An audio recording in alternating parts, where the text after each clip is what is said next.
Well, let's move on now. And in keeping with the theme of recovery post the demonetization drive for the banking sector overall, to give us an analyst view, joining us on the show is Siddharth Purohit of Angel Broking. Good morning, Siddharth. Good to have you on the show. Let's start off with a quick, broad view on microfinance-oriented names and loan against property names. And do you think the pain is likely to continue for, say, a quarter and a half more?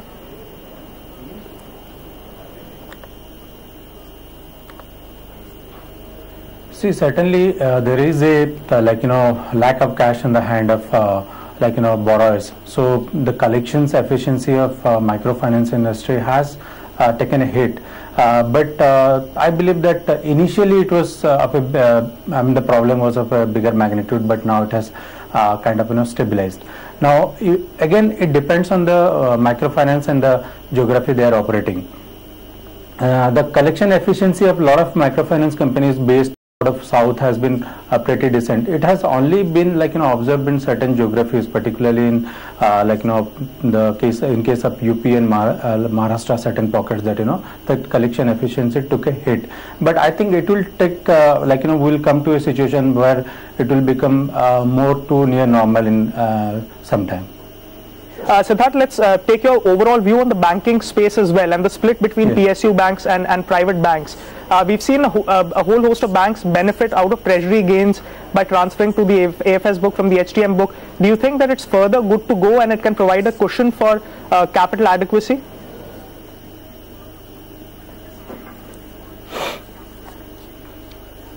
See, last 2 quarters we saw substantial treasury gains, largely by PSU banks. Private bank also did gain, but PSU banks, it was a big component of the total PBT. In some cases, it was as high as 70-80% of their PBT. So that has insulated their bottom line to some extent. But what is the issue is that the way we saw G-Sec yield falling in last say 6 months, it may not happen incrementally.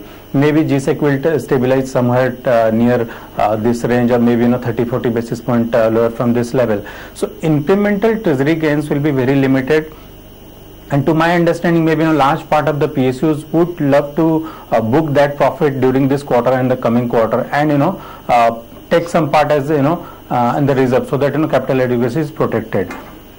Now the bigger picture here is that moving away from the treasury gains, there are a lot of challenges lying ahead for PSU banks going ahead in terms of raising capital, because no doubt deposit is there right now, but they need capital to also grow.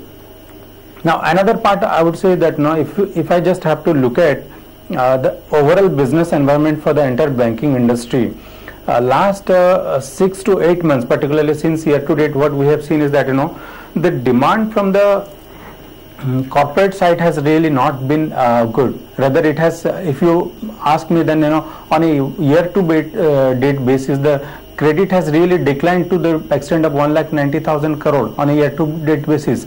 So whatever growth we are seeing, let's say the 5.5% growth what we saw in the last data by RBI, it is again being driven by the retail demand. And now that the retail demand has also taken a hit, I think that the entire industry will see a much slower growth in FY18.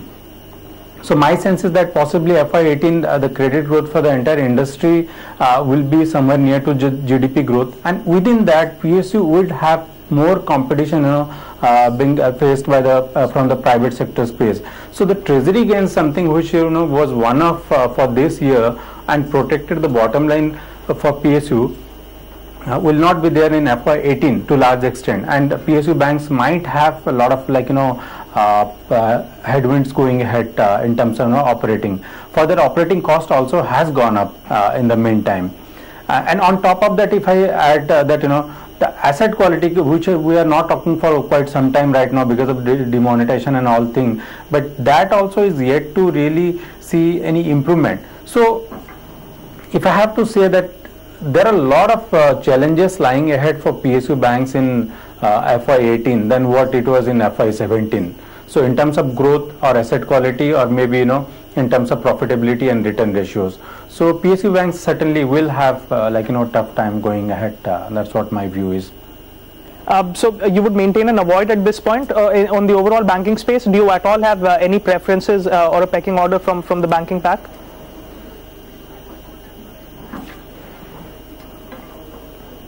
See, as I said that private banks will definitely try to chase the growth because they also have got deposits along with PSU banks, and as I said that that retail demand was the only segment which was driving the growth. So there has been some deferment by purchases or maybe investment by the investor community, but I think there is a latent demand for that, and that will come back in FY18. So my sense is that the banks which were more into the retail, maybe they will take a hit for this 2 quarters, Q3 and Q4, but they will be able to bounce back in FY18 and then drive the growth. So from that perspective, I believe that private banks could do well next year. From that perspective, I believe ICICI Bank is well placed, and now that valuations are also comfortable.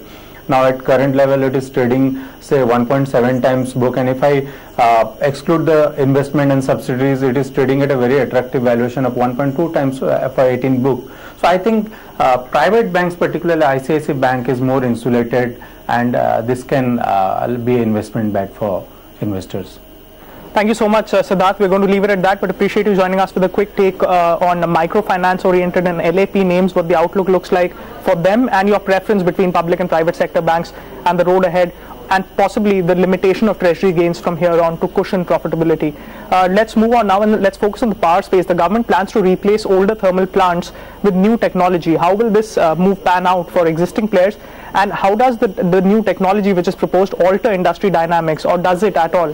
Joining us to discuss this in detail is Mr. M.S. Unnikrishnan. He's Managing Director at